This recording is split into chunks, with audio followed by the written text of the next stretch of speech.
యేసుక్రీస్తు వారి పరిశుద్ధ నామంలో కూడి వచ్చిన ప్రతి ఒక్కరికి వందనములు. దేవుడు అనుగ్రహించినటువంటి గొప్ప మహాకృపను బట్టి మరలా మనందరము ఇంకొక దినమున ఏకంగా కూడి దేవుని మాటలు వినటకు ఆసక్తిగా కూర్చొని ఉన్నాం. పోయిన ఆదివారం ఏం చెప్పుకున్నాం గుర్తుందా ఎవరికైనా? పోయిన ఆదివారం వాక్యం ఏం చెప్పుకున్నాం?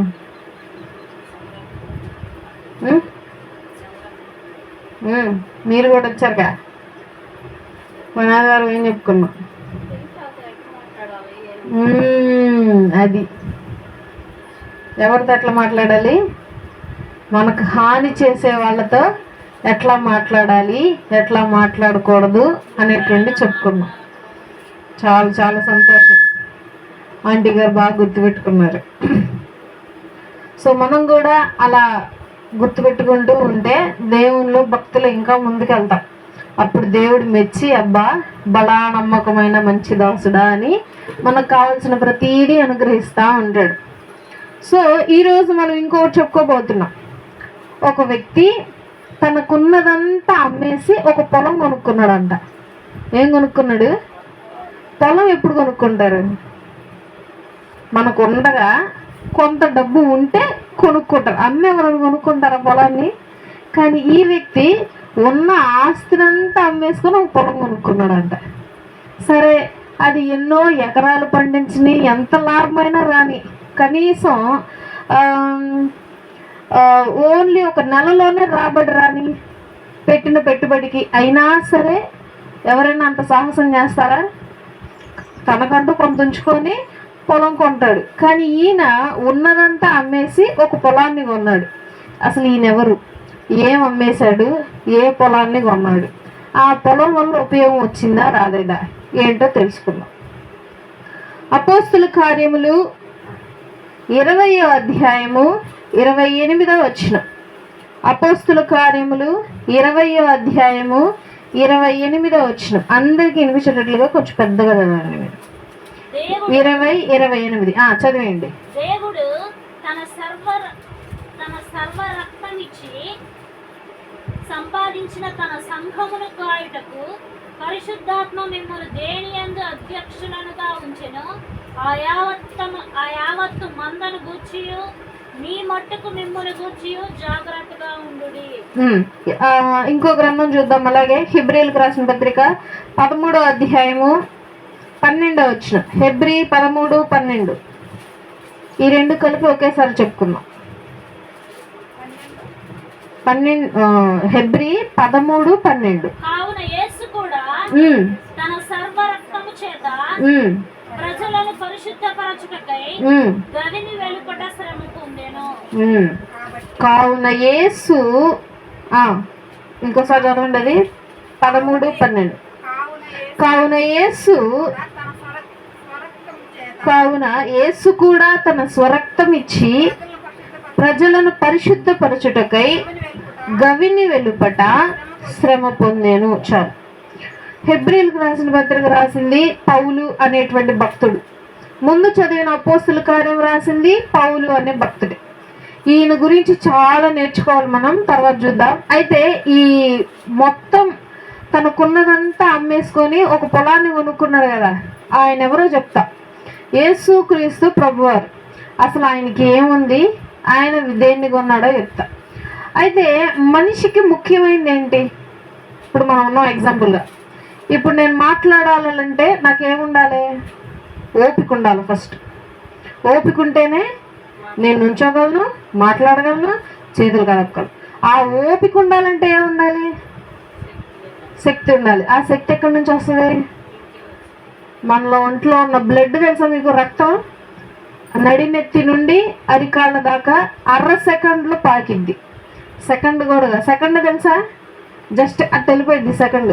ఆ సెకండ్లో 1/2 సెకండ్లో పైన నుండి అరికాళ్ళ దాకా స్పీడ్గా కదులుతూ ఉంటుంది రక్తం. హార్ట్ అటాక్ ఎప్పుడు వచ్చింది? అట్లా కదిలేటప్పుడు మధ్యలో రక్తపు గడ్డలు కట్టుతాయి. అట్లా కదిలేటప్పుడు మధ్యలో ఆగిపోద్ది రక్తం, అప్పుడు హార్ట్ అటాక్ వచ్చింది. దీన్నంతా కదిపేది ఎవరు? గుండె. గుండె ఏం చేసిద్ది? రక్తాన్ని ఏం చేసిద్ది? పంపు చేస్తూ ఉంటుంది, కొట్టుకుంటా ఉంటుంది గుండె. పంపు తెలుసు కదా, ఆ పంపులో కొడతా ఉంటుంది రక్తాన్ని బాడీ మొత్తానికి. గుండెకి ఏదైనా తేడా కొట్టినా, గుండెకి ఏదైనా గడ్డలు ఏవైనా ఎదురైనా అదేం చేసి ఆపేసిందాడు. నాలుగు వాల్స్ ఉంటాయి. వాల్స్ అని అంటే పైపు లాగా. ఆ పైపుల్లో ఎక్కడ అడ్డుపడినా సరే దాన్నే హార్ట్ అటాక్ అంటారు. దానిలో ఉన్న గడ్డల్ని తీసేస్తే అప్పుడు రక్తం మళ్ళీ సాఫీగా వెళ్తుంది. సో ఈ విధంగా బాడీ మొత్తాన్ని చూసుకునేది ఏంటి? గుండె. సరే, గుండె కూడా ఆగిపోయింది, ఏమైంది? రక్తం చచ్చిపోయింది అంటే రక్తం పారదు, ఒక చోటే ఉండిపోయింది రక్తం. ఒక చోట రక్తం ఉందంటే గడ్డ గట్టికిపోయింది, గడ్డ గట్టింది అని అంటే రక్తం పారదు, ఇక ఫినిష్ మనిషి. సరే, గుండె ఆగిపోయింది, బ్రెయిన్ బతికే ఉంటే మన బ్రెయిన్ ఏం చేస్తుంది తెలుసా? మన బ్రెయిన్ గుండెకి ఇస్తూ ఉంటుంది. మన బ్రెయినే మన బాడీ మొత్తానికి ఆధారం. అదేం చేయదు పని, సిగ్నల్స్ ఇస్తూ ఉంటుంది అంతే. బ్రెయిన్ ఏం పని చేస్తుంది అంటే సింపుల్గా, ఇప్పుడు ఎగ్జాంపుల్గా ఒక కొవ్వొత్తుంది, మంట వెలుగుతూ ఉంది, దాని దగ్గరికి వెళ్ళి వేలు పెడితే కాలింది, ఓకే, కాలి వెనక్కి తీసాం. ఆ కాలే సెకండ్ నీకు ఎట్లా తెలిసింది? బ్రెయిన్ చెప్పింది. బ్రెయిన్ వెంటనే ఒక సిగ్నల్స్ ఇచ్చి, అరే చెయ్యి క్యాండిల్ కాకుండా గౌక్కున చెయ్యి వెనక్కి తీసేసి, ఈ టైంకి ఆకలి వేస్తుంది, నాకు అన్నం పెట్టు, నాకు దాహం వేస్తుంది, నీళ్ళు ఇవ్వు. ఇవన్నీ చేసేది ఎవరంటే బ్రెయినే. అయితే కొంతమందికి మీరు గమనిస్తే బ్రెయిన్ డెడ్ అని అంటారు తెలుసా? బ్రెయిన్ డెడ్ కానీ గుండె కొట్టుకుంటాం, మాట్లాడలేరు. మాట్లాడాలి అన్న బ్రెయినే కావాలి. ఇవేంటి అని అంటే ఓన్లీ అవయవాలే పనిచేయటం మటుకే ఈ పని. ఇదేం చేస్తుంది? రక్తాన్ని పంపు చేస్తుంది. రక్తం ఏం చేస్తుంది? పైన కింద పారే, దానికి ఇంకేం చేయలేదు ఇవి. కానీ బాడీ మొత్తాన్ని కంట్రోల్ చేసేది మాత్రం బ్రెయినే. ఇప్పుడు ఎగ్జాంపుల్గా కడుపుతో ఉన్నప్పుడు, బిడ్డ కడుపులో ఉన్నప్పుడు ఏదైనా తల్లికి ఏదైనా గడ్డల్లాగా క్యాన్సర్లు ఏమైనా వచ్చాయనుకో, ఆ బిడ్డ బాగు చేసేసిద్దంట. ఆ బిడ్డలో ఉన్న ప్లాస్మా పేగు అదే బాగు చేసేసిద్ది. ఇట్లా బ్రెయిన్ ఏం చేసిద్ది అని అంటే మొత్తానికి సిగ్నల్స్ ఇచ్చిద్ది. మళ్ళీ ఇంకా ఎగ్జాంపుల్గా ఏదైనా దోమ కుట్టింది, దోమ కుట్టగానే ఏమైంది? బాడీ ఆ కుట్టిన చోట ఏమైంది? వాసింది. ఎందుకు వాసింది? అది కుట్టినప్పుడు దానిలోని క్రిములన్నీ, ముక్కులో క్రిములన్నీ వదిలిద్ది బాడీలోకి. బాడీ లోపల వదలగానే బ్రెయిన్ ఏం చేసిద్ది? బయట నుంచి ఎవరో వచ్చారు, అటాక్ చేయండి అని చెప్పి బాడీకి చెప్పింది. ఈ బాడీ ఏం చేసిద్ది? ఆ బాడీలో ఉన్నవి బయట ఉన్న బ్యాక్టీరియా, మంచి బ్యాక్టీరియా, బయట బ్యాక్టీరియా కొట్టుకుంటాయి. ఆ కొట్టుకునే రంగులో అదేమైంది? వాసిద్ది. అంటే ప్రతిదానికి ఏం ముఖ్యము అని అంటే బ్రెయిన్ ఏం చేస్తుంది? బ్రెయిన్ ప్రతిదానికి సిగ్నల్స్ ఇస్తుంది. గుండె ఏం చేసిద్ది? రక్తాన్ని పంపు చేసిద్ది. సరే, ఇవి రెండు బాగానే ఉండి రక్తం లేకపోతే ఏమైద్ది? ఇవి రెండు బాగానే ఉన్నాయి, బ్లడ్ లేదు తెలుసా? బ్లడ్ తక్కువగా ఉందమ్మా, నీకు బ్లడ్ పట్టాలంటే కాయలు తినాలి, మంచి బిళ్ళలు వేసుకోవాలి, విటమిన్ బిళ్ళలు, లేకపోతే ఏమైంది? చచ్చిపోతాం. అయితే మనిషి బాడీలో శ్రేష్టమైనది, గొప్పది ఏంటి అంటే బ్లడ్, రక్తమే శ్రేష్టమైనది. అందుకే బైబిల్లో చెప్తా ఉంటారు, ఏదైనా తినండి మాంసం, కానీ ఆ మాంసపు రక్తాన్ని మాత్రం తినకూడదు. ఎందుకు? అది ప్రాణం. ప్రాణము తీసే హక్కు ఎవరికి లేదు, అట్లాగని తినేసే హక్కు కూడా ఎవరికి లేదు. కాబట్టి మనిషి బాడీలో శ్రేష్టమైనది ఏంటి అని అంటే రక్తం. అయితే యేసుక్రీస్తు ప్రభువారు భూలోకానికి వచ్చాక ఆయన ఏం చేశాడు? మనిషిగా పుట్టాడు, మనిషిగానే జీవించి మనుషులు చేసే పాపం మొత్తాన్ని తొలగించాలి. ఏం చేయాలి? బట్టల మీద మురికుంది ఎగ్జాంపుల్గా, ఆ మురికి పోవాలంటే సబ్బు వాడతావు ఫస్ట్, పోకపోతే సర్ఫ్ వాడతావు, అది పోకపోతే చిట్కాలు వాడతావు, ఏదో నిమ్మకాయ వేసో సోడా వేసో. ఆ మరకేమవ్వాలి? ఫస్ట్ పోవాలి. క్రీస్తు కూడా అదే చేశాడు. ఈ భూలోకంలో మనుషుల్లో ఏముంది? పాపము అనే ఒక మరక ఉంది. ఆ మరకని దేవుడు తీసేయటానికి ఏం చేశాడు? దేన్ని వాడాడు తెలుసా? దేన్ని వాడాడు? చదవండి వచ్చిన 13:12. కావున యేసు కూడా తన స్వరక్తము చేత ప్రజలను పరిశుద్ధపరచుటకై గవిని వెలుపట శ్రమ పొందెను. గవిని వెలుపట సిలువలో యేసు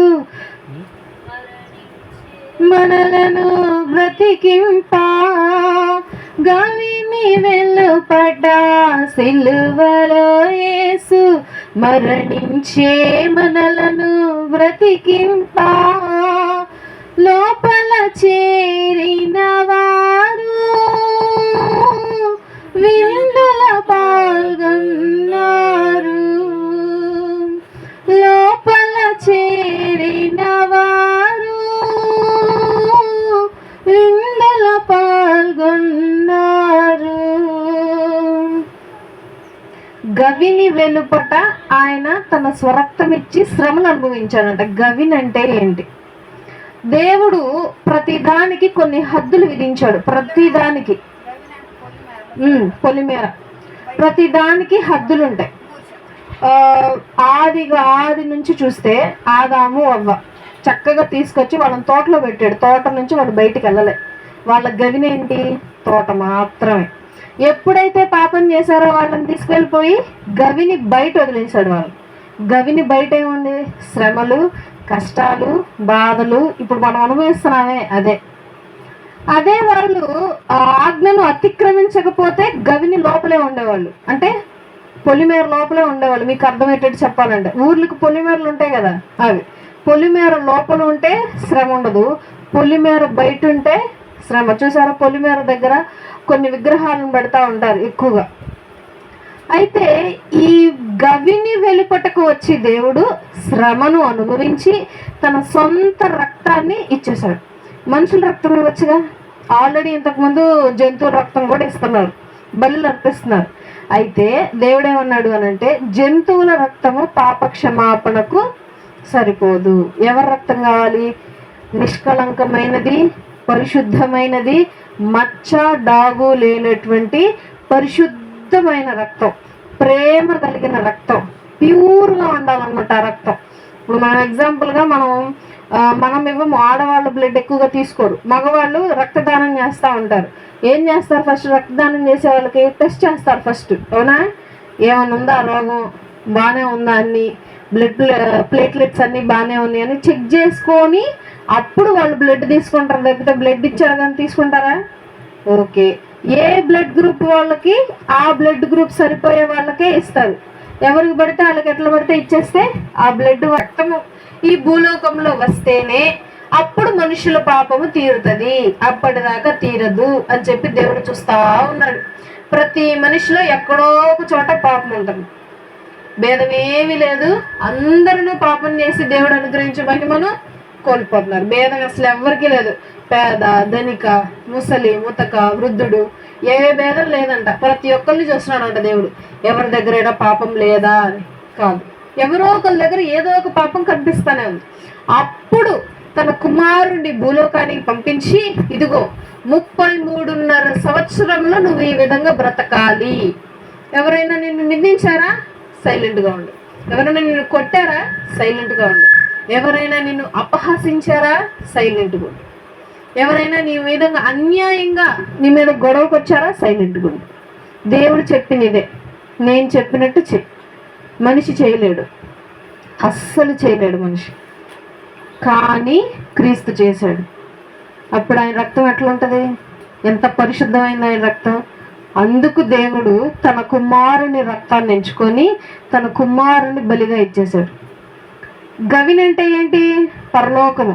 పరలోకంలో యేసుక్రీస్తు ప్రభువారు రాజసింహాసనం మీద కూర్చొని రాజకిరీటం పెట్టుకొని రాజభోగాలన్నీ అనుభవిస్తా ఉన్నాడు ఆయన.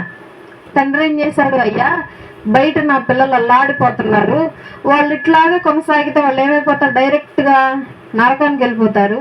చేతులారా చేసుకొని బిడ్డలను నాశనం చేసుకోలేను, నువ్వు వెళ్ళి ఏం చేయాలి?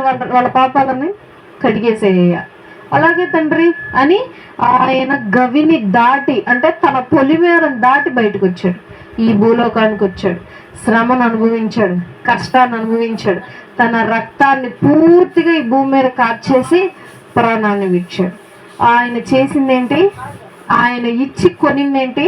తన సొంత రక్తాన్ని ఇచ్చేసి ఏం కొన్నాడు? పొలాన్ని కొన్నాడు. ఎంతగా పొలం ఎవరు? మనమే. పొలం ఎవరు? మనమే. ఆ పొలంలో గురుగులు తెలుసా? పిచ్చి మొక్కలు ఉంటాయి, మంచి మొక్కలు ఉంటాయి, మనం వేసిన విత్తనాలు ఉంటాయి. ఈ మూడిట్లో వ్యవసాయం చేసేవాళ్ళు బాగా తెలుస్తుంది. పొలం వేసాము బాగుంటుంది, దానిలో కలుపు తీయాలంటే చాలా కష్టం. కొన్ని చెట్లు అయితే కలుపు మనం వేసింది విత్తనం మొక్క రెండు ఒకేలాగా ఉంటాయి. తెలియకుండా ఏం చేస్తాం, మంచి మొక్క కూడా పీకేస్తూ ఉంటాం, జాగ్రత్తగా కలుపు ఏరుతూ ఉంటాం. అట్లాంటి పొలాన్ని కొన్నాడంట దేవుడు. ఉపయోగం లేని పొలం అనమాట మనం, అవునా? మాట అంటామా మనం విన్నాం. ఎట్లాంటి పొలం అంటే మనం బాగా ఎదుగుతాం, నీళ్లు తాగుతాము, బాగా ఎరువు తీసుకుంటాము, వెలుగు తీసుకుంటాము, గాలి సహాయం తీసుకొని ఎదుగుతాం, కానీ వృక్షాలనేమో. అందుకే ఒక పాట ఉంది, ఏంట పాట?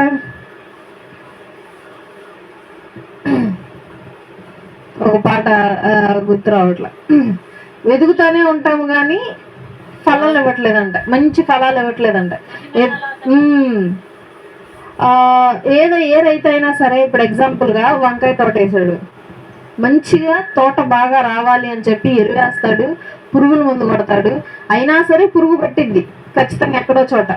కానీ కాయ నష్టపోకుండా ఉండటానికి మంచిగా పెంచుతాడు. చివరికి అది కాయలు ఇవ్వకుండా మోడుగా పెరిగితే ఏంటి లాభం? అప్పుడు ఏం చేస్తాడు ఆ రైతు? చక్కగా నరికేసి తీసుకెళ్ళిపోయి అగ్నిలో వేసేస్తాడు. అదే జరుగుతుంది తర్వాత. సో ఇటువంటి పొలాన్ని క్రీస్తు కొన్నాడు, అంటే మనలను కొన్నాడు దేవుడు. మనం ఉపయోగం లేము కదా, మనల్ని ఎందుకు కొనాలి? మనం అడిగామా కనీసం మా కోసం ఇంత చెయ్యి, మా కోసం నీ రక్తాన్ని కాచు, మమ్మల్ని పరలోకానికి తీసుకెళ్ళు అని అడిగామా? అడగలేదు. మేము నరకంలో నశించిపోతున్నామని అడిగామా? అడగలేదు. ప్రతిదీ ఆయన ఉచితంగా అనుగ్రహించేశాడు. మనకేమీ తెలియదని ఆయన అంటున్నాడు. ఆయన్ని సిలువ వేస్తే సిలువ మీద పలికిన ఫస్ట్ మాట ఏంటి? దేవా, వీరు చేసేదేదో వీళ్ళకి తెలియదు కనుక వీరిని క్షమించుడి. నిన్న పాడారో పాట, ఏం పాట? ముళ్ళ కిరీటం ఒత్తిడిగా ఒత్తినదెవరో ఏ పాపినరుడో పరలోక రాజ్యానికి చేరడు. తన కాలికి మేకులు గుచ్చిరిగా గుచ్చినదెవరో ఏ పాపినరుడో పరలోక రాజ్యానికి మాత్రం చేరడు. అయితే దేవాది దేవుడు తన సొంత రక్తాన్ని ఇచ్చేసి మనల్ని కొంటే మనం ఏం చేస్తున్నాం అంటే, పొలాన్ని కొంటే పొలం ఏం చేస్తుంది అని అంటే, మంచి ఫలాలను ఫలించకుండా చక్కగా పిచ్చి పిచ్చి మొక్కలు పెరుగుతున్నాయి, మంచి కాయలు రాకుండా చేదు ద్రాక్షలను ఇస్తుందంట. ఇవన్నీ ఏమంటారు, ఉపమాన రూపంలో ఉన్నాయి. ఒక తోటమాలి తోటను వేస్తే, ద్రాక్ష తోట వేస్తే, ఆ ద్రాక్ష తోటలో చేదు ద్రాక్షాలు వచ్చాయి. నేనేం పాపం చేశాను, నేనేం తప్పు చేశాను, టైంకి ఎరువేశాను, టైంకి నీళ్లు పోసాను, కావాల్సిన నీళ్లే పోసాను, మళ్ళీ సూర్యకిరణాలు బాగా పడేటట్టు చేశాను, అన్ని సక్రమంగా చేస్తే నాకేమి ఇచ్చావు? తిరిగి చేదు ద్రాక్షాలు ఇచ్చావు. దేవుడు కూడా అదే అంటున్నాడు, నా సొంత రక్తాన్ని ఇచ్చేసాను కదా నీకు, ఉన్న పొలిమేరను దాటి నీ కోసం వచ్చాడా? నా గవిని దాటి నీ కోసం వచ్చి శ్రమలు అనుభవించి నా రక్తాన్ని నీకు ఇచ్చేసా. నువ్వేం చేయాలి? నాకు మంచి ద్రాక్షాలు ఫలివ్వకుండా ఏం చేస్తున్నావు? నాకు చేదు ద్రాక్షాలను ఇస్తున్నావు. అప్పుడు దేవుడికి ఏమొస్తుంది? కోపం వచ్చింది. మా రైతుకు కూడా అంతే కదా, కోపం వచ్చింది. మంచి ఫలం ఫలింపకుండా చేదుగా, లేదు అసలు ఫలాలే రాకపోతే ఏం చేస్తుంది? మా ఇంటి దగ్గర ఒక చెట్టు ఉంది, ఆ చెట్టు నేను ఒక 5 సంవత్సరాలు అవుతుందేమో, అది ఇప్పటిదాకా కాయలు రాలేదు. మొత్తం ఆకులు మాత్రం దిట్టంగా పొచ్చలే, ఆకులు వచ్చినాయి, ముళ్ళుగా ఉన్నాయి, నారింజ నిమ్మకాయ సంథింగ్. కాయ వస్తే ఏంటా చూద్దామని చెప్పి చూస్తే అది మాత్రం చాలా ఎత్తు పెరిగింది, మా డాబా అంత పెరిగింది, కానీ కాయల్లో ఎట్టుంటది? నీళ్లు పోస్తున్నాం, ఎర్ర మట్టిలో నాటాం, ఇది కూడా మిమ్మల్ని ఏంటి ఇట్లా ఉంటుంది అనమాట. దేవుడు కూడా ఇదే ఆలోచిస్తున్నాడు. తన సొంత రక్తాన్ని ఇస్తే మనం ఎటువంటి ఫలాలను ఫలిస్తున్నాం. ఇంకా దేవుడు ఏం చేస్తాడో చూద్దాం, ముందుకెళ్దాం. యోహాను సువార్త 1వ అధ్యాయము, యోహాను సువార్త 1వ అధ్యాయము 29వ వచనం. మరునాడు యోహాను యేసు తన యొద్దకు రాగా చూచి, ఇదిగో లోక పాపమును మోసుకొని పోవు దేవుని గొర్రె పిల్ల, నా వెనుక ఒక మనుష్యుడు నా వెనుక ఒక మనుషుడు వచ్చుచున్నాడు, ఆయన నాకంటే ప్రముఖుడు గనుక నాకంటే ముందటి వాడాయనని నేనెవరిని గూర్చి చెప్పితునో ఆయనే ఈయన అనెను. బాప్తీసమిచ్చి యోహాను గారని చాలా గొప్ప వ్యక్తి అనమాట బైబిల్లో. ఆయన అడవిలో పెద్ద కేక వేయు శబ్దము అని ఉంటది. ఆయన పెద్ద పెద్దగా అరుచుకుంటూ దేవుని రాజ్యం రాబోతుంది, దేవుడు రాబోతున్నాడు అని చెప్పి సువార్తను ప్రకటిస్తూ ఉండేవాడు. ఆయన మాటలు విని చాలా మంది బాప్తీసం తీసుకోవడానికి వచ్చేసేవాళ్ళు. మన వాళ్ళు ఏంది, ఇప్పుడు ఎగ్జాంపుల్గా ఎవరైనా ఏదన్నా చేసేస్తే మనం కూడా చేసేయాలని ముందుకెళ్ళిపోతాం. పిల్లల విషయమే చూసుకున్నాం. ఎగ్జాంపుల్గా సండే స్కూల్ పిల్లలు పాటల షీట్స్ ఉంటాయి కదా, పాటలు చూసి పాడేవాళ్ళు అంటే చదువుకునే పిల్లలు ఏ వయసులో చదువుకుంటారు అంటే ఏ వయసుకు వాళ్ళకి ఒక 6th క్లాస్కి వచ్చేసరికి వాళ్ళకి అక్షరాలు తెలుస్తాయి, చదువుతారు, పాడతారు. 2nd క్లాసు LKG పిల్లలు కూడా నాకు కూడా కావాలంటారు. అంటే ఏందని అర్థం, వాళ్ళు తీసుకుంటున్నారుగా నేను కూడా తీసుకుంటా. వాడు చదవని చదవకపోని కానీ వాడికి ఏం కావాలి, అది పాటల షీట్ అది కావాలి. మనిషి కూడా ఆ కాలంలో ఏం చేశాడు, అందరూ బాప్తీసం తీసుకుంటున్నా నేను కూడా తీసుకుంటున్నాను, గుంపులు గుంపులుగా వచ్చి బాప్తీసాలు తీసుకుంటుంటే అప్పుడు యోహాన్ గారు అన్నారు, అమ్మా ఇలా కాదు, నీవు నమ్మి రక్షణ పొంది తీసుకోవాలి బాప్తీసం. వాళ్ళు తీసుకుంటున్నారు వీళ్ళు తీసుకుంటున్నారు అని మాత్రం తీసుకోకూడదు. సో అలా చెప్తూ ఉన్నప్పుడు యేసుక్రీస్తు ప్రభువు వస్తున్నారు నడుచుకుంటా, ఆయన కూడా బాప్తీసం తీసుకోవాలని చెప్పి అప్పుడు అంటున్నాడు ఈ మాట యోహాన్ గారు ఏమని, అమ్మా నేను జస్ట్ బాప్తీసం ఇస్తున్నాను నీళ్ళలో ముంచి. ఆయన ఎట్లా ఇస్తాడంట, ఇంకోసారి చదవండి, ఆయన ఎలా ఇస్తాడు బాప్తీసం? యోహాను 1:29 ఇందాక చదివింది.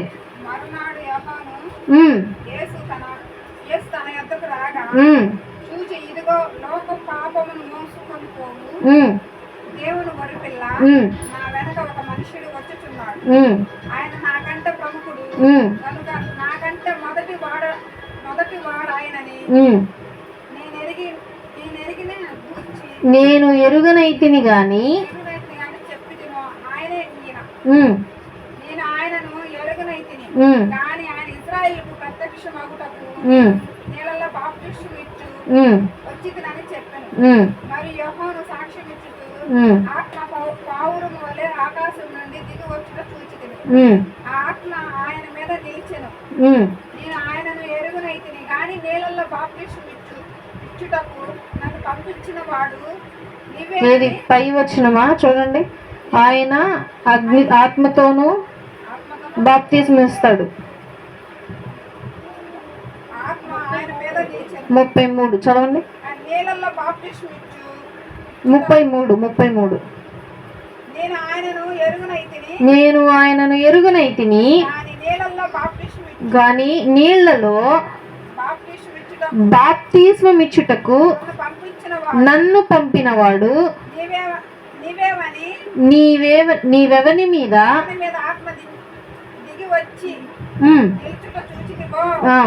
ఆయన పరిశుద్ధాత్మ బాప్తిస్మం ఇచ్చువాడని నాతో చెప్పెను. చాలు ఒకసారి చదువుతున్నాను చూడు. నేను ఆయనను ఎరుగనైతిని గాని నీళ్ళల్లో బాప్తిస్మం ఇచ్చుటకు నన్ను పంపినవాడు నీవెవని యొద్ద ఆత్మ దిగి వచ్చుట చూచితివో ఆయనే పరిశుద్ధాత్మలోను బాప్తిస్మం ఇచ్చువాడని మీతో చెప్పుచున్నాను. నేను జస్ట్ మీకు నీళ్ళల్లో ముంచి లేపి బాప్తిస్మం ఇస్తున్నా. ఆయన ఏంటంట డైరెక్ట్ పరిశుద్ధాత్మని మీ మీదకి దించేస్తాడు, అట్లాంటి వాడు వస్తున్నాడు, ఆయన దగ్గరలో ఉన్నాడు అని చెప్తున్నాడు. అయితే ఆయన గురించి ఇంకో మాట చెప్తున్నాడు, ఈయనే లోక పాపములు మోసుకొని పోవు దేవుని గొర్రెపిల్ల. మన పాపములు మోసుకున్నాడు ఆయన, అంటే మన పాపములన్నీ ఆయన మీద వేసుకున్నాడు. ఇంకా ఏం చేశాడు, తనకున్నదంతా ఇచ్చేసి మనల్ని కొనుక్కున్నాడు. ఇప్పుడు ఎగ్జాంపుల్గా ఒక మనిషి ఏం చేయగలడు, చేస్తే రెండిట్లో ఒకటే చేయగలడు. ఒకవేళ చెయ్యాలి అనుకుంటే పొలాన్ని కొనాలి అనుకుంటే తనకున్నదంతా అమ్మి పొలాన్ని కొంటాడు. అదే ఎదుటి వాళ్ళు పాపాన్ని ఇంకో ఎదుటి వాళ్ళు మోసుకుంటారా? సరే నేనున్నాను, మా చెల్లి పాపాలన్నీ నా మీద మోపుకోండి, నేను మోసుకుంటానా? మీ బిడ్డల పాపాలు ఉన్నాయి, మీ బిడ్డల పాపాలు మీ మీద మోపుకోండి అంటే మోపుకుంటారా? మీ బిడ్డలను మీరే కదమ్మా కన్నారు, మీ బిడ్డలు చేసిన పాపాలన్నీ మీ మీద వేస్తాను, మీరు నరకానికి వెళ్ళిపోండి అంటే వెళ్తారా? వెళ్ళరు. ఎందుకు? వాళ్ళు చేస్తే నేను ఎందుకు అనుభవించాలి, ఎవరు చేస్తే వాళ్ళే అనుభవించాలి, అది మన పద్ధతి. కానీ నా దేవుడు ఏమంటున్నాడు, నువ్వు చేసిన తప్పుకు కూడా నేనే అనుభవిస్తా శిక్ష అని నా దేవుడు అనుభవించాడు. నువ్వు చేసే ప్రతి దానికి నేను అనుభవిస్తా అని చెప్పి సిలువలో ప్రతి రక్తపు బొట్టును కార్చి శ్రమను అనుభవించి ఆయన మరలా తిరిగి వెళ్ళిపోవటం జరిగింది. తర్వాత ఇంకో వచనం గమనిద్దాం. మొదటి తిమోతీయులకు రాసిన పత్రిక 2వ అధ్యాయము 5, 6 వచనాలు. మొదటి తిమోతి 2, 5, 6.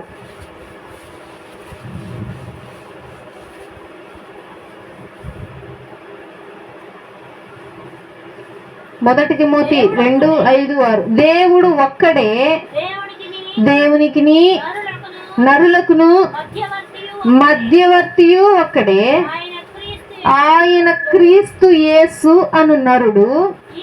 ఈయన అందరి కొరకు విమోచన క్రయధముగా తన్ను తానే సమర్పించుకొనెను. దీనిని గూర్చిన సాక్ష్యము పాప యుక్త కాలములయందు ఇయ్యబడెను. దేవుడు అనేవాడు ఒక్కడే ఉంటాడు ఎప్పుడైనా సరే. తల ఒక్కటే, సంఘం ఒక్కటే, మనుషులందరూ ఒకళ్ళే. కాబట్టి దేవుడు కూడా ఒక్కడే. ఈ దేవునికి మనుషులకి మధ్యవర్తి కూడా ఒక్కడే అంట. ఎవరే ఆయన? యేసు అను నరుడు. దేవాది దేవుడు ఏమని పిలువబడుతున్నాడు ఇక్కడ? నరుడు అని పిలువబడుతున్నాడు. ఇంకో వచనం చదువుతాము. ఆ వచనంలో మనుషులను దేవదూతల కంటే కొంచెం తక్కువగా తయారు చేశాడంట దేవుడు. మనుషులని ఎట్లా తయారు చేశాడు? దేవదూతల కంటే తక్కువగా తయారు చేస్తే ఆ దేవదూతలు మనుషులకు సేవలు చేస్తాయి. ఇందాక పాట పాడామా? పాదము తొట్టిల్లకుండా ఎవరు కాపాడతారు? దేవదూతలు కాపలాగా ఉంటాయంట. ఎక్కడైనా సరే దేవదూతలు మనకంటే హైగా ఉన్నాయి, ఎత్తులో ఉన్నాయి, మనకంటే గొప్పగా దేవుడు చేశాడు. అట్లాంటి దేవదూతలు మనకు తోడుగా మనకు కాపలాగా ఉంటాయి. అట్లాంటి మన స్వరూపాన్ని, మన శరీరాన్ని, మన రక్తాన్ని, మన పోలికను ఆయన ధరించుకొని పేదవాడిగాను, దీనుడిగాను, దరిద్రుడిగాను వచ్చాడు ఈ భూలోకాన్ని. క్రిస్టమస్ అంటే అందరూ ఏమనుకుంటారు? యేసయ్య నా కోసం పుట్టేశాడు, యేసయ్య నా కోసం పుట్టేశాడు. ఎలా పుట్టాడు? దీనుడిగాను, దరిద్రుడిగా. నాకు క్రిస్టమస్ వచ్చింది అని అంటే ఎప్పుడు ఇదే పాట పాడబుద్ది. ఏంటి? ఎంత దీనాతి దీనమో ఓ యేసయ్యా, నీ జననమెంత దయనీయము, తలచుకుంటే నా గుండె తడబడి కరిగి కరిగి నీరగొచున్నది. ఎంత దీనాతి దీనమో ఓ యేసయ్యా. రోడ్డు మీద చెత్త వేరుకునేవాడు కూడా ఎక్కడ కంటాడు? దర్జాగా ఇళ్లలో కంటాడు, లేకపోతే హాస్పిటల్లో కంటాడు, ఎక్కడో ఒక చోట. కానీ ఈయన్ని తీసుకెళ్ళి ఎక్కడ పడుకోబెట్టారు? పశువుల పాకలో, పశువుల తొట్టెలు. ఇట్లాంటి పరిస్థితి ఈ లోకంలో ఎవరికైనా వస్తుందా? క్రిస్టమస్ అంటే నాకు గుర్తొచ్చేదే ఇది. మన కోసము దీనుడుగాను, దరిద్రుడుగాను వచ్చాడు. ఈ దీనత్వాన్ని, దరిద్రతను ఆయన హ్యాపీగా అనుభవించాడు. ఇది సిగ్గుగా అనుభవించలేదు. ఆయన గొప్ప రాజు అరే అన్నట్లుగా అనుభవించలేదు. ఎంత గొప్ప ధన్యత, నా బిడ్డల కోసం నేను ఇంత చేశాను అని చెప్పి గొప్పగా చెప్పుకున్నాడు ప్రతి ఒక్క గ్రంథంలోను, ప్రతి ఒక్క వచనంలోను. కాబట్టి యేసుక్రీస్తు ప్రభువారు తన సొంత రక్తం ఇచ్చి మనలను కొని తను ఏమని పిలువబడుతున్నాడు? ఇంకోసారి నరుడు అని పిలువబడుతున్నాడు. తర్వాత ఈయన అందుకొరకు విమోచన క్రయధనముగా తన్ను తాను సమర్పించుకున్నాడు. విమోచన దేని నుండి? విమోచన చీకటి అనే వాటి నుండి విమోచన. మనలో కొంతమంది అంటూ ఉంటారంట, నాకు బళ్ళు నవ్వొస్తూ ఉంటుంది. సండే స్కూల్ పిల్లలు ఇంతకు ముందు సండే స్కూల్ చెప్పేవాళ్ళు అనేవాళ్ళంట, మీలో చీకటి ఉంది, మీలో దయ్యం ఉంది అని చెప్పేవాళ్ళంట పిల్లలకి. నాకు బళ్ళు నవ్వొచ్చు. ప్రతి ఒక్కరిలోనూ చీకటి ఉంది. చీకటి అంటే ఏంటి? పాపం. సైతాన్ ఎవరిలో ఉండడు. సైతానికి మనం అంటే భయం. ఎప్పుడైనా గుర్తుపెట్టుకోండి, సాతానికి మనం అంటే భయం. ఎప్పుడు మనం సాతానికి భయపడాల్సినంత అవసరం లేదు. మరి దేనికి నువ్వు భయపడాలి? నిన్ను బట్టి నువ్వు భయపడాలి. మనిషిని చూసి భయపడాలి కానీ ఇంకొకరిని చూసి భయపడక్కర్లే. దేవుడు శిష్యులని భూలోకానికి పంపిస్తూ వెళ్ళి మొత్తానికి సువార్త చెప్పండి, అయితే మిమ్మల్ని తోడేళ్ల మధ్యకు పంపుతున్నాను జాగ్రత్త అన్నాడు. ఎవరి యొద్దకి? కానీ సువార్త ఎవరికి చెప్పాలి? మనుషులకు చెప్పండి. కానీ మిమ్మల్ని ఎక్కడికి పంపిస్తున్నాను నేను? తోడేళ్ళు. ఇక్కడ తోడేళ్ళు ఎవరు? మీరు, నేనే తోడేళ్ళు అంటాం. మనం తోడేళ్ళ మనస్తత్వం కలిగి ఉన్న వాళ్ళం. మనల్ని చూసి మనం భయపడాలి. చాలా మంది ఎవరిని చూసి భయపడతారు? అమ్మ సాతాను ఉన్నాడమ్మ, నాలో సాతాను శక్తులు జరుగుతున్నాయి అమ్మ. భయపడద్దు. దేవుడు బైబిల్ మొత్తంలో 365 సార్లు ఉందంట ఒకే మాట, భయపడకుడి. ఏమనుంది? భయపడకుడి. క్రీస్తు 40 రోజులు ఉపవాసం ఉండి కొండ మీదకి వచ్చి అలసిపోయి చూస్తా ఉంటే అటు ఇటు సాతాను వచ్చి, ఇదిగో బాగా ఆకలేస్తున్నట్టుందే, అది అక్కడ రాళ్ళు ఉన్నాయి చూడు, రొట్టెలు కలుగును గాక అను, రొట్టెలు అయిపోతాయి తిను. సైలెంట్గా ఉన్నాడు. సరే నీకు బాగా నీరసంగా ఉందని నాకు అర్థమైంది, కానీ కింద కనిపిస్తుంది ఈ ఊరంతా నీకు రాసి ఇచ్చేస్తా. నువ్వేం చేయాలంటే నా కాళ్ళు పట్టుకో. ఎవరు పట్టుకోవాలంట? దేవాది దేవుడు, ఈ సృష్టి మొత్తాన్ని సృష్టించిన దేవుడు, ఆఖరికి సాతాన్ని సృష్టించిన దేవుడు కూడా ఏం చేయాలంట? ఈ ఊరు మొత్తం నీకు కావాలంటే ఏం చేయాలి? నా కాళ్ళు పట్టుకో. అప్పుడు క్రీస్తు అన్నాడు, దీన్ని మొత్తానికి అధికారి ఎవరు? నా తండ్రి. సాతానా ఇక్కడి నుండి ఓ భయపడి వెళ్ళిపోయింది. భయపడి వణుకుతూ వెళ్ళిపోయింది. సాతానా వెళ్ళిపో. అంటే మనకేముండాలి ఇప్పుడు? ధైర్యం ఉండాలి. ఫస్ట్ మనలో ఉండాల్సింది ఏంటి? ధైర్యం. అదే అంటున్నాడు దేవుడు, నేనే ఆ ధైర్యాన్ని అని అంటున్నాడు. నేనే ఆ ధైర్యాన్ని. మీకు ధైర్యం కావాలి అంటే నన్ను నమ్ముకోండి. మీకు శక్తి కావాలి అంటే నన్ను నమ్ముకోండి. సర్వాంగ కవచాలు ఇస్తాను మీకు అని అంటున్నాడు దేవుడు. సాతానుతో పోరాడటానికి సర్వాంగ కవచాలు. పోరాడాల్సిన అవసరమే లేదంట. నేను జస్ట్ యేసు నామం అనంటే చాలు, ఈజీగా భయపడిపోతాడంట. సింపుల్గా బైబిల్ మొత్తంలో. అయితే మనము దేవాది దేవుడు మనకు అనుగ్రహించినటువంటి విమోచన అనేటువంటి దాని నుండి క్రయధనముగా దేవుడు మనకేమిచ్చాడు? రక్షణ ఇచ్చాడు. మనం దేని నుండి విమోచించాడు? మనల్ని దేని నుండి విడిపించాడు? చీకటి నుండి విడిపించేశాడు. ఇక మనం దేనికి భయపడాల్సిన అవసరం లేదు, బాధపడాల్సిన అవసరం లేదు, దేని గురించి ఆలోచించాల్సిన అవసరం లేదు. మనం ఏం చేయాలి? ఫస్ట్ ఏదైనా నీకు కావాలంటే నన్ను అడగమ్మా, నేను చూసుకుంటాను అన్నాడు సింపుల్గా. నీకేమన్నా కావాలా? అడుగు నన్ను. అడగనిదే అమ్మాయినా అన్నం పెట్టదు. మరి ఏం దేవుడు ఏం చేస్తాడు? అప్పుడు అడగనిదే అమ్మాయినా అన్నం పెట్టినప్పుడు నువ్వు అడగకుండానే దేవుడు ఎట్లా నీకు మేలు చేస్తాడు? అడుగు. అడుగు ప్రతివానికి ఇవ్వబడను, తట్టు ప్రతివానికి తీయబడు. దేవుడు అడిగిన ప్రతి ఒక్కరికి ఇస్తాడంట. ప్రతి ఒక్కరికి ఇచ్చే దేవుడైతే అందరికీ అన్నీ జరిగిపోవాలి. అవునా? ప్రతి ఒక్కరికి ఇచ్చే దేవుడైతే వాటిల్లో కొన్ని కండిషన్స్ ఉన్నాయి. మళ్ళీ మనిషి మనస్తత్వం ఎట్లా ఉంటుంది అని అంటే, చూసిన ప్రతిదీ కావాలంటాడు. చిన్నపిల్లల మనస్తత్వం టైపు. చిన్నపిల్లలు ఏం చేస్తారు? ఒక బొమ్మ కొనిపిస్తాం, మళ్ళీ ఇంకో బొమ్మ షాప్ రాగానే ఇంకో కొత్త బొమ్మ నచ్చింది అడిగి, నాకు అది కూడా కావాలని మారం చేస్తాడు. మనిషి కూడా అంతే. కాస్త మనం సంపాదించగలిగినంత ఉంటే ఇంకొంచెం కావాలంటాం. నాకు ఇది సరిపోదు, అది కావాలంటాం. అప్పుడు దేవుడు ఏమంటాడు? అవి నీకు హానికరంగా ఉంటాయి కాబట్టి అవి నీకు వద్దంటాడు. అవి మనుషులకు అర్థం కాక ఏం చేస్తాడు? మనిషి పక్కకు తొలగిపోతాడు. దేవుడు మనకి ఏది మేలుకరమైందో, మనకి ఏది మంచి చేసిద్దో అదే ఇస్తాడు. కానీ అడిగిన ప్రతిదీ మాత్రం ఎప్పుడు కానీ అడగాలి. అడిగితేనే కదా అది మంచిదో కాదో మనకు తెలిసిద్ది. పిల్లాడు ప్రతిదీ అడుగుతాడు, మనం ఇది మంచిదయ్యా నీకు అనుమానిస్తాం. లేదయ్యా అది నీకు మంచిది కాదు, అది నేను జీవితాన్ని నాశనం చేసేది, దాని జోలికి వెళ్ళొద్దయ్యా అని చెప్తాం కదా. ఇప్పుడు వాడికి తెలిసింది, ఓహో ఇది తప్పు, ఇది కరెక్ట్. మనిషికి కూడా అంతే. ఇది మంచి, ఇది చెడు అని తెలియజేయడానికి దేవుడు ఏం చేశాడు? కొన్ని నియమాలను నియమించాడు. ఈ సాతాను శక్తుల నుండి, చీకటి శక్తుల నుండి దేవుడు మనల్ని ఎప్పుడో విడిపించేశాడు. మనం ఇప్పుడు వెలుగులో ఉన్నాం. మనకందరికీ లైట్ వచ్చేసింది. ఇప్పుడు మనం అందరము చక్కగా బుడ్డి పట్టుకొని ఉన్నాం. ఇక మనకెవరికి చీకటి లేదు. మనం భయపడాల్సినంత అవసరం లేదు. దేవుడు మనల్ని ఈ చీకటి నుండి విడిపించేసి వెలుగులోకి నడిపించేసుకున్నాడు. ప్రతి ఒక్కరిని కొనుక్కున్నాడంట దేవుడు. ఏం చేశాడు? కొనుక్కున్నాడు. ఇప్పుడు మనం ఎగ్జాంపుల్గా ఇప్పుడు ఎక్కువగా ఫారిన్ కంట్రీస్లో రోబోట్స్ని కొనుక్కుంటున్నారు. హోటల్లో రోబోట్సే పనిచేస్తాయి, మనుషులు పనిచేయరు. హోటల్లోకి వెళ్ళి కూర్చుంటాం. సౌత్ ఆఫ్రికా, సౌత్ కొరియా మొత్తము ఓన్లీ మిషన్సే పనిచేస్తాయి. వెళ్ళిపోయి కూర్చుంటాం. మనం ఎక్కడైతే కూర్చోగానే ఎవరో ఒకళ్ళు వచ్చి ఏంటయ్యా ఆర్డర్ ఏంటి అని అడుగుతారు. అక్కడ రోబో వచ్చింది. రోబో వచ్చి ఏం కావాలి అని ఆర్డర్ తీసుకునేది.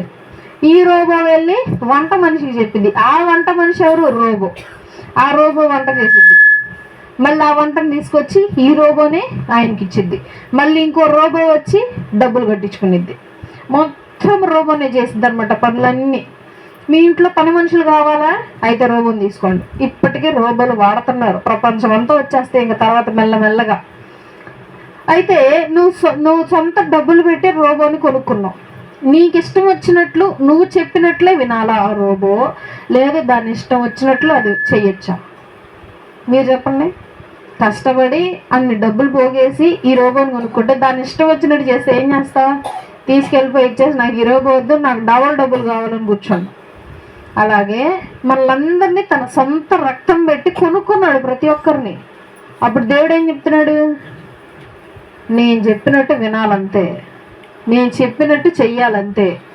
నేను చూడమన్నప్పుడు చూడాలి, సైలెంట్గా ఉన్నప్పుడు సైలెంట్గా ఉండాలి. ఒకసారి చెప్పాను నేను, ఎప్పుడు మాట్లాడాలి ఎప్పుడు మాట్లాడకూడదు, ఏవి చూడాలి ఏవి చూడకూడదు కూడా చెప్పాను. మళ్ళీ చెప్తా ఇంకోసారి. సో దేవుడు ప్రతీదీ ఈ బైబిల్ రూపంగా చెప్తున్నాడు. ఇది చెయ్యాలి ఇది చెయ్యకూడదు అని ఈ బైబిల్ రూపంలో చెప్పేశాడు. ఈ బైబిలే ఆధారం మనల్ని కొనుక్కున్నాడు అని. తన సొంత రక్తం మనకిచ్చేసి మనల్ని కొనేసుకున్నాడు. ఇక్కడ ఎంతమంది బాప్తీసం తీసుకున్నారు? చేతులెత్తండి. బాప్తీసం తీసుకున్నవాళ్ళు మీరు కూడా తీసుకోవాలి బాప్తీసం. బాప్తీసం అనేది మనిషికి ముఖ్యం. బాప్తీసం అంటే ఏంటో తెలుసా? టికెట్. ఎక్కడికి టికెట్? ట్రైన్ ఎక్కడానికి టికెట్. ఎక్కడికి వెళ్ళిద్దా ట్రైన్? డైరెక్ట్ పరలోకానికే. ఏ స్టేషన్లో ఆగదు. ఎక్స్ప్రెస్ అనమాట అది. గూడ్స్ కూడా కాదు, సూపర్ ఫాస్ట్ ఎక్స్ప్రెస్ అది. డైరెక్ట్గా వెళ్ళిపోయి నేను పరలోకంలో దించేసింది. టికెట్ ఉంటేనే, ఆ టికెట్ ఉంటేనే నేను ట్రైన్లో ఎక్కించుకుంటారు. టికెట్ లేకపోతే ఎక్కించుకోరు. నువ్వు పాపం చేయని, నువ్వు ఎవరినైనా హింసించని, నువ్వు ఏదైనా చేయి, కానీ నీకు టికెట్ ఉండాలి. టికెట్ ఉన్నాక అప్పుడు మొత్తాన్ని కూర్చోబెట్టి దేవుడు తీర్పు తీరుస్తాడు. ఆ తీర్పు తీర్చే క్రమంలో పాపులకు శిక్ష, నీతిమంతులకు బహుమానాలు ఉంటాయి. ఫస్ట్ నువ్వు ట్రైన్లోకి ఎక్కాలి కదా. ఆ తీర్పులో కూర్చోవాలన్నా సరే నువ్వేం చేయాలి? ఫస్ట్ ట్రైన్ ఎక్కాలి. ట్రైన్ ఎక్కాలంటే నీకేం ఉండాలా? టికెట్ ఖచ్చితంగా ఉండాలి. మొన్న రీసెంట్గా ఒక ఆమె 90 ఏళ్ళు ఆమె కూర్చోలేదు, నుంచోలేదు. ఆటోలో తీసుకొచ్చి ఆమెకు అప్పటికప్పుడు బాప్తీసం ఇచ్చారు. ఆమె మారిందంట. ఆమెకు అప్పటికప్పుడు బాప్తీసం ఇచ్చారు. అదంతా వీడియో చేసి యూట్యూబ్లో పెట్టారు. నాకు చాలా సంతోషం వేసింది చూడగానే. ఆమె ఒకవేళ బాప్తీసం తీసుకోకుండా చనిపోయింది ఏంటి పరిస్థితి? మా అమ్మమ్మ వాళ్ళ భర్త తాత ఇప్పటికీ బాధపడిద్ది. నా భర్త బాప్తీసం తీసుకోకుండా చచ్చిపోయాడు అని. తీసుకొని ఉంటే బాగుండేది, ఇప్పించుంటే బాగుండేది. అన్యాయం ఏమైపోతున్నాడు నా భర్త, నన్ను వదిలి నరకానికి వెళ్ళిపోతాడు అని చెప్పి బాధపడుతుంది. మనం అలా బాధపడకూడదు. మన కుటుంబీకులు అలా అయిపోతారని బాధపడకూడదు.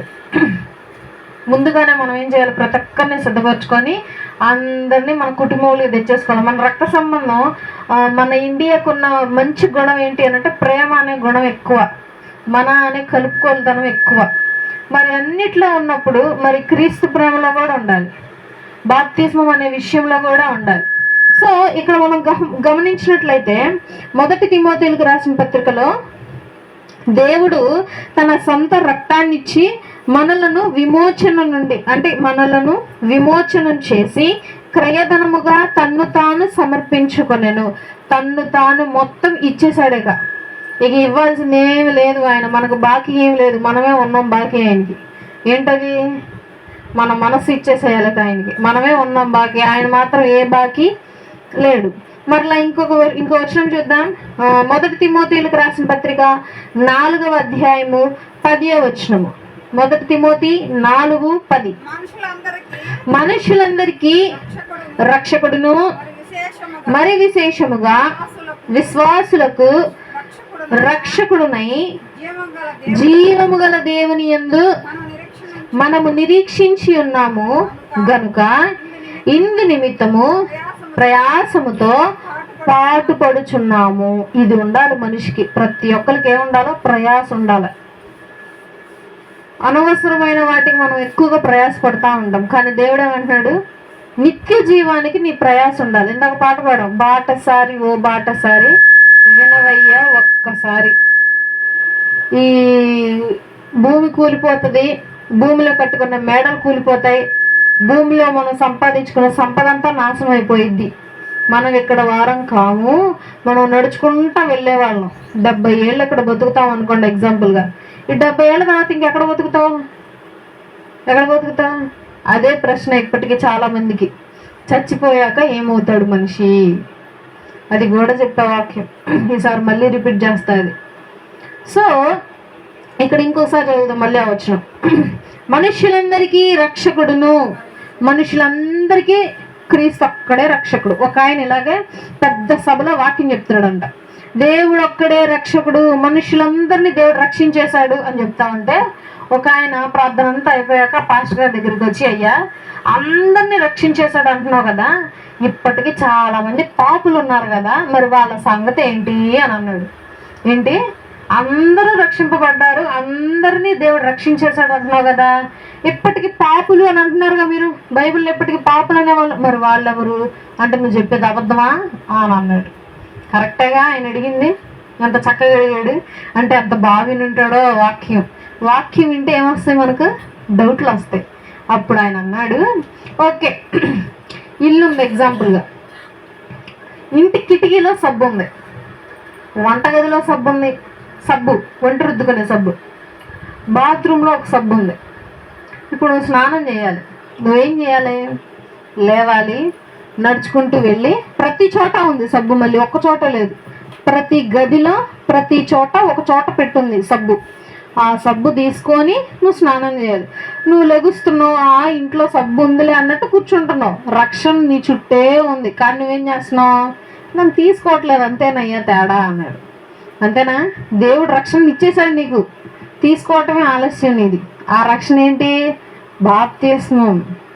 అది తీసుకోపోవటం నీది లోపం, అంతేనా? ఇంట్లో సబ్బు ఉంది, స్నానం చేయకపోవటం నీది లోపం, అంతేనా? సబ్బుతో లోపం కాదు. రక్షణ ఉండి కూడా నువ్వు తీసుకోకపోవటం నీది లోపం, దేవునిది కాదు. దేవుడు ప్రతి దానిని మనకి సమృద్ధిగా ఇచ్చేశాడు. దేవుడు నిందారహితుడు. ఆయన ఉన్న కాలంలో ఆయన అంటాడు, మీలో ఎవరికైనా సరే ధైర్యం ఉంటే లేచి నుంచొని నీలో ఈ లోపం ఉంది అని చెప్పండి అని అన్నారు. ఒక్కళ్ళు లేవగలరా? కనీసం నువ్వు నేను చెప్పగలమా, చూపించగలమా? అట్లాంటి వ్యక్తి నీ కోసము నా కోసము ఆయనకున్నదంతా అమ్మేసి మనల్ని కొనుక్కున్నాడు. ఎంత గొప్ప! ఎవరైనా చేయగలరా ఇది? ఏ మనుష్యుడు చేయగలడా? ఏ గ్రహాలు చేయగలవా? కనీసం ఏ బంధము చేయలేదు. భూలోకంలో గొప్ప బంధం ఏంటి? తల్లి బిడ్డల బంధం. తల్లి కూడా చేయలేదు మన కోసం కనీసం. ఇది దేవుడు చేసిన ప్రతి దాంట్లో తల్లి ఒకటి కూడా మన కోసం చేయలేదు. అందుకే దేవాది దేవుడు గొప్పవాడు, అన్ని నామముల కంటే ఆయనే గొప్పవాడు. రాజులకు రాజు ఆయన, దేవుళ్లకు దేవుడు ఆయన, ప్రభువులకు ప్రభువుడు ఆయన. కాబట్టి ఇటువంటి రక్షకుడు మనకు దొరికినందుకు మనం ఏం చేయాలి? ఫస్ట్ సంతోషించాలి. ఇటువంటి రక్షకుడు ఎవరికి తెలియక ఇప్పటికీ అయోమయంలో ఉన్నవాళ్ళు చాలామంది, ఇప్పటికీ వాళ్ళకు నచ్చింది ఊహించేసుకుంటూ బ్రతుకుతున్న వాళ్ళు చాలామంది, ఇప్పటికీ వాళ్ళకి తెలియక దేవుడే లేడు అని బ్రతికే వాళ్ళు బోలెడు మంది. ఇప్పుడు ప్రతి ఒక్కళ్ళు వాళ్ళే దేవుడు లేడు అని చెప్పి బ్రతుకుతున్నారు. ఏం తెలియదు వాళ్ళకి, భూలోకంలో ఒక రక్షకుడు ఉన్నాడు, నీ కొరకు నా కొరకు పాపంలను విమర్శించి మన కొరకు రక్తాన్ని ప్రోక్షించి మనలను రక్షించిన వాడు ఒకడు ఉన్నాడని వాళ్ళకి తెలియదు ఇప్పటికీ. మనకి తెలిసింది కదా, మనం ఎప్పుడంతా సంతోషించాలి. ఎంత గనులము, నిన్న రాత్రి చెప్పుకున్నాము, మనము భాగ్యవంతులము. ఎంత భాగ్యవంతులము, ఆశీర్వదింపబడిన జనం మనం. దేవుడి మాటలు మనం వింటున్నాం ఇప్పుడు హ్యాపీగా. వినని వాళ్ళు ఎంతమందో, లోకంలో ఉన్న వాళ్ళు ఎంతమందో.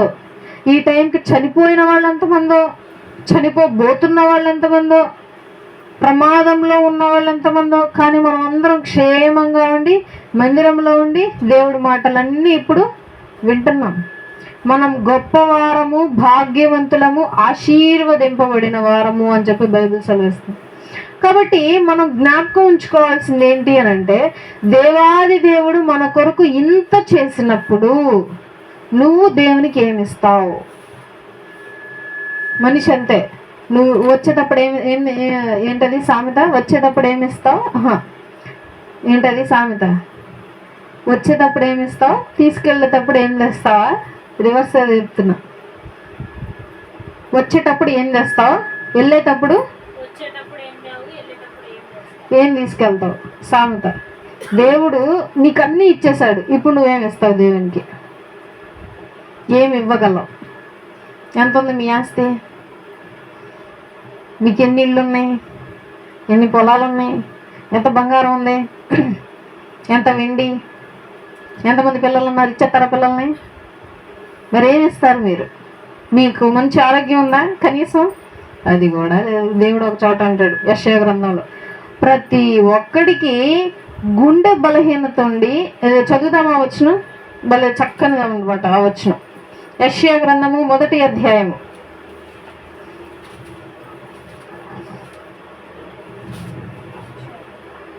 యెషయా గ్రంథము 1వ అధ్యాయము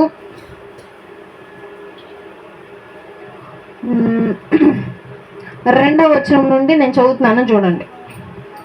యెహోవా మాట్లాడుచున్నాడు, ఆలకించుము, ఆకాశము ఆలకించుము, భూమి చెవియొగ్గుము. నేను పిల్లలను పెంచి గొప్పవారినిగా చేసి తిని, వారు నా మీద తిరుగుబడి ఉన్నారు. ఎద్దు తాను కామందు నెరుగును, గాడిద సొంత వాని దొడ్డి తెలుసుకొనెను. ఇజ్రాయేలీలకు తెలివి లేదు, నా జనులు యోచింపరు. పాపిష్టి జనమా, దోషభరితమైన ప్రజలారా, దుష్ట సంతానమా, చెరుపు చేయు పిల్లలారా, మీకు శ్రమ. వారు యెహోవాను విసర్జించి ఉన్నారు, ఇజ్రాయేల్ యొక్క పరిశుద్ధ దేవుని దూషింతురు, ఆయనను విడిచి తొలగి ఉన్నారు. అట్లాగే కిందకు వస్తే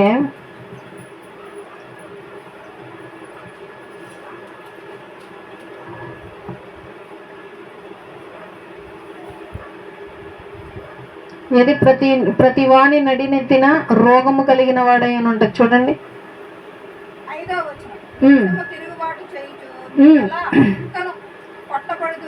నిత్యము తిరుగుబాటు చేయొచ్చు, మీరేలా ఇంకను కొట్టబడుదురు.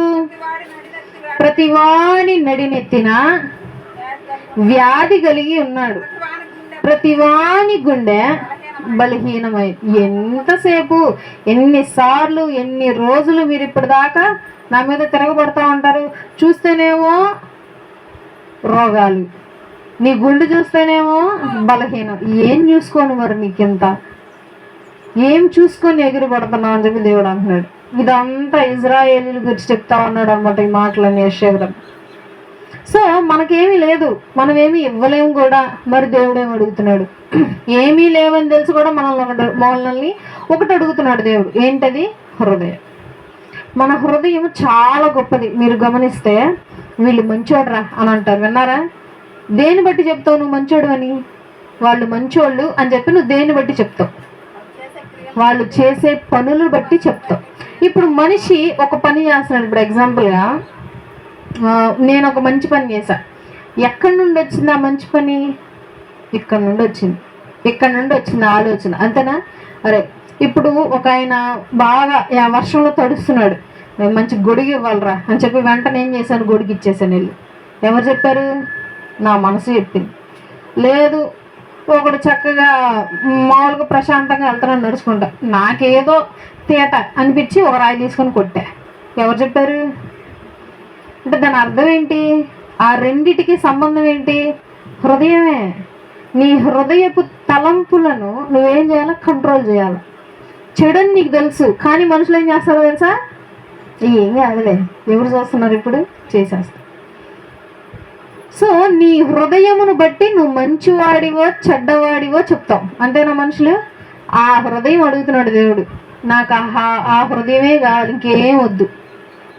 నీ గుండె వద్దు, నీకున్న ఆస్తి వద్దు, నీ బిడ్డలు వద్దు, నాకు ఏమి వద్దు, నీకుందే ఆ హృదయం మాత్రం నాకు ఇచ్చే. కానీ మనం ఏం పెట్టుకున్నాం తెలుసా? హృదయంలో ఏం పెట్టుకున్నాం? పిల్లల మీద ప్రేమలు పెట్టుకున్నాం. ఇంకేం పెట్టుకున్నారు హృదయంలో? డబ్బు మీద ప్రేమ పెట్టుకున్నావు, సీరియల్స్ మీద ప్రేమ పెట్టుకున్నావు, ఆ సీరియల్, ఈ నాటక. ఇంకేం పెట్టుకున్నాం? మంచిగా పొలాలు కొనుక్కోవాలి, అది పెట్టుకున్నాం. ఇంకేం పెట్టుకున్నాం? బాగా బతకాలి, అందరి మీద బాగా బతకాలి, వాళ్ళు నాశనం అయిపోవాలి, వీళ్ళు నాశనం అయిపోవాలి, నేను బాగుండాలి. ఇవేగా ఉన్నాయి మనసులో. ఇవన్నీ మనసులో ఉంటే దేవుడు వస్తాడా లోపలికి? నిండిపోయింది మన హృదయం అంతా దీంతోనే. పాపంతో మన హృదయం నిండిపోతే దేవుడు ఎలా వస్తాడు లోపలికి? మనం ఎంతమంది కూర్చోగలం ఈ చర్చిలో? మహా అయితే ఓ లెక్క చెప్పండి, ఎంతమంది కూర్చోగలం ఇక్కడ? 40-50 మంది వేసుకోండి రౌండ్ ఫిగర్. 50 మంది కంటే ఒక్కళ్ళు ఎక్స్ట్రా వచ్చిన ఏమైపోయింది? ఇరుకైపోయింది. అదే నీ హృదయము అంత పాపంతో నిండిపోయి ఉంటే దేవుడు ఎలా లోపలికి వస్తాడు? అందుకే అంటున్నాడు దేవుడు రావాలంటే లోపల ఉన్నది ఏమవ్వాలా? బయటికి వెళ్ళాలి. ఇంకో మనుషుడు రావాలంటే ఓ లోపల ఉన్న వ్యక్తి ఒక బయటికి వెళ్ళాలి. అంతేనా? సింపుల్. దేవుడు కూడా అంటున్నాడు, నీ హృదయం పరిశుద్ధంగా ఉంటే నేను వస్తా లోపలికి. దేవుడు గనక మనలోకి వచ్చాడు అని అంటే మన జీవితం ఎట్లుంటుందో తెలుసా? అద్భుతంగా ఉంటుంది అనమాట. సేవకులు, గొప్ప గొప్ప సేవకులు ఇప్పటికిప్పుడుగా ఉన్నారు. యేసన్న గారు, ఇంకా చాలా చాలా గొప్ప జాన్ వెస్లీ గారు. వీళ్ళ జీవితాలు ఎప్పుడో వాళ్ళ సేవా పరిచర్య స్టార్టింగ్ నుండి చూస్తే చాలా బాధాకరంగా ఉంటాయి వీళ్ళ సేవా కార్యక్రమాలు. యేసన్న గారంట, ఆయన ఒక గృహాన్ని సందర్శించాడంట. ఒక ఇంటికి వెళ్ళి ప్రార్థన చేయడానికి వెళ్ళాడు. ప్రార్థన చేయడానికి వెళ్ళి ఆవిడకి ప్రార్థన చేసి వెళ్ళిపోబోతుంటే ఆ స్త్రీ ఒక భర్త వచ్చి, ఏమయ్యా సిగ్గు లేదు నీకు? చక్కగా చదువుకొని ఉద్యోగం తెచ్చుకోక ఇంటింటికి తిరిగి ప్రార్థనలు చేసుకొని సందాలు అడుక్కుంటున్నావు, సిగ్గులేదు నీకు అని అన్నాడంట. ఇంకా యేసన్న గారు ఏం మాట్లాడకుండా సైలెంట్గా ఉన్నారంట. ఉండి, అయ్యా మీకోసం ఇప్పుడేనయ్యా వేడిగా కూర వండానయ్యా,